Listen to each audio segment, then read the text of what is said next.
ইমাম ইবনুল কাইয়ুম রহিমাহুল্লাহর একটা বিখ্যাত উক্তি আছে, কোটেশন আছে, হয়তো আপনারা অনেকে এটা শুনেছেন। আমার এটা খুবই ভালো লাগে, আমি একবার বলি। উনি বলছেন, হে পথিক, তুমি জানো তুমি কোন পথে হাঁটছো? এটা কোন পথ তুমি জানো? এটা হলো সেই পথ যে পথে হাঁটতে গিয়ে চলতে গিয়ে ক্লান্ত হয়ে পড়েছিলেন আদম আলাইহিসসালাম, কান্না করতে হয়েছিল নূহ আলাইহিসসালামকে। এটা হলো সেই পথ যে পথে হাঁটতে গিয়ে আগুনে নিক্ষিপ্ত হয়েছিলেন ইব্রাহিম খলিলুল্লাহ আলাইহিসসালাম। যে পথে হাঁটতে গিয়ে জবাই করার জন্য শোয়ানো হয়েছিল ইসমাইল আলাইহিসসালামকে। এটা হলো সেই পথ যে পথে হাঁটতে গিয়ে খুবই স্বল্প দামে, খুবই স্বল্প মূল্যে বিক্রি করা হয়েছিল ইউসুফ আলাইহিসসালামকে।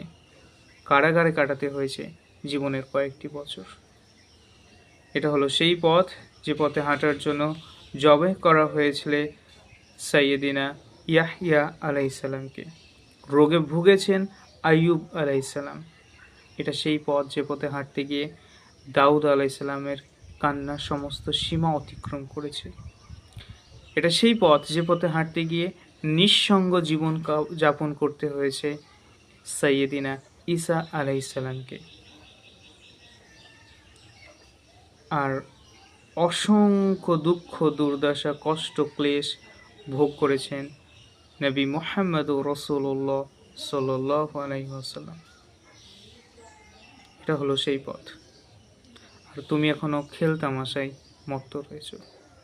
ঠিক, কথাটা ভিতর থেকে বেশ নাড়া দেয় যে তুমি এখনো খেলতামাশায় মত্ত রয়েছো।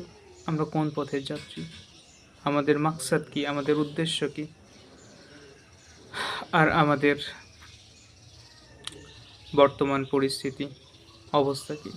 এটা হলো সেই পথ যে পথের যাত্রী বলে আমরা দাবি করি, কিন্তু প্রস্তুতির জন্য বা দাবিটাকে মজবুত করার জন্য বিনা প্রস্তুতিতেই আমরা অগ্রসর হয়েছি। আমরা সেই পথিকদের মতো যারা অন্ধকার রাতে হেঁটে চলেছে, অথচ যাদের হাতে নিজস্ব কোনো আলোর নিশানা নেই। এই আলোর নিশানা কি?